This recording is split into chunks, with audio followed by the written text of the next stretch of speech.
সুপ্রিয় দর্শক বন্ধুরা, এই মুহূর্তে আমরা রয়েছে আধার কার্ডের যে অফিসিয়ালি ওয়েব পেজ রয়েছে, অর্থাৎ মাই আধারের অফিসিয়ালি ওয়েব পেজে আমরা রয়েছে। আধার কার্ডকে নিয়েই কিন্তু অনেক বড় একটি আপডেটকে নিয়ে আসা হয়েছে আজকের এই ভিডিওর মাধ্যমে।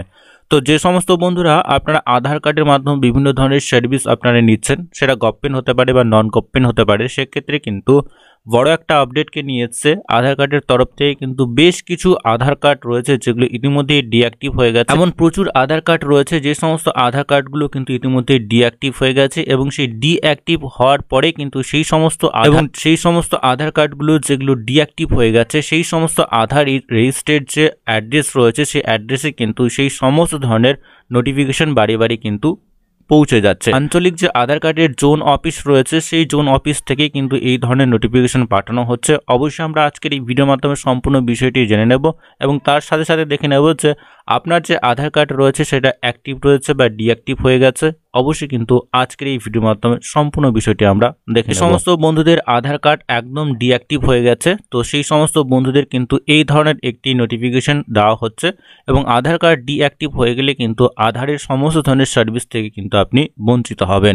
এই ধরনের একটি নোটিফিকেশন অবশ্যই আপনি পেয়ে যাবেন, এবং এটি অর্থাৎ পশ্চিমবঙ্গের জোন অফিস যে রাঁচি রয়েছে, সেই রাঁচি থেকে কিন্তু এই যে নোটিফিকেশন সেটা কিন্তু আধার রেজিস্ট্রেড যে অ্যাড্রেস রয়েছে, যে সমস্ত আধার কার্ডগুলো ডিঅ্যাক্টিভ হয়ে গেছে, সেই সমস্ত আধার কার্ডগুলো যেগুলো বন্ধ হয়ে গেছে, সেই সমস্ত অ্যাড্রেসে কিন্তু এই ধরনের নোটিফিকেশন আপনারা পেয়ে যাচ্ছেন। অনেকদিন ধরেই জল্পনা চলছিল, অবশেষে সেই আশঙ্কা সত্যি হলো। বাতিল হতে চলেছে বহু আধার কার্ড। ইতিমধ্যেই আধার কার্ড নিষ্ক্রিয়করণের চিঠি পাঠানো হচ্ছে বাড়ি বাড়ি। আধার কার্ডের অফিসিয়ালি ওয়েবসাইট থেকে প্রাপ্ত তথ্য অনুযায়ী গোটা দেশে 139 কোটিরও বেশি আধার কার্ড রয়েছে, এবং সেই হিসেবে কিন্তু খুব কম সংখ্যক মানুষ নিজের আধার কার্ড আপডেট করিয়েছেন, এবং সম্প্রতি আধার কর্তৃপক্ষের তরফ থেকে অনেকের বাড়িতেই একটি চিঠি পাঠানো হচ্ছে জোন ভিত্তিক আঞ্চলিক যে অফিস রয়েছে সেই অফিস থেকে।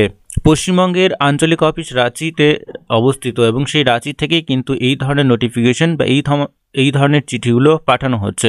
আঞ্চলিক অফিস থেকে পাঠানো চিঠির মাধ্যমে জানানো হচ্ছে সংশ্লিষ্ট ব্যক্তির আধার কার্ড বাতিল করা হয়েছে, এবং সেটি কোন ধারার অধীনে তা বাতিল করা হয়েছে এবং কেন বাতিল করা হয়েছে সেটাও কিন্তু সেখানে উল্লেখ করা রয়েছে। এক কথায় আধার নিষ্ক্রিয় হয়ে গেলে সেই আধার কার্ড আর কোনো কাজেই লাগবে না।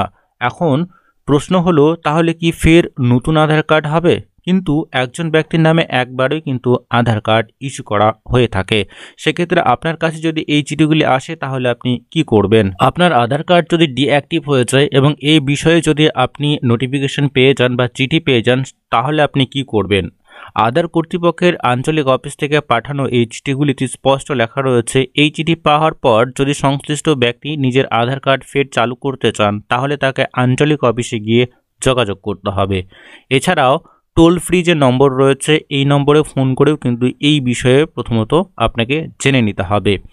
ইউআইডিএআই এর তরফ থেকে আগেই ঘোষণা করা হয়েছিল, গত 10 বছরের মধ্যে যদি আধার কার্ড কোনো প্রকার সংশোধন করে থাকেন তাহলে কেওয়াইসি করতে হবে। তবে এমনও অনেক মানুষ আছেন যাদের মোবাইল নম্বর ঠিকানা একই রয়েছে, সেই কার্ডধারীদের ক্ষেত্রেও কেওয়াইসি করানো ম্যান্ডেটরি। যদি না করানো হয় তাহলে আধার কার্ড বাতিল অবধি হতে পারে। সেক্ষেত্রে যত দ্রুত সম্ভব এই কাজ করে ফেলার কথা বলা হয়েছে। যাদের আধার কার্ড পুরনো এবং কেওয়াইসি করানো হয়নি, তারা নিকটবর্তী আধার সেবা কেন্দ্রে গিয়ে আধার আপডেট করিয়ে নিতে পারেন।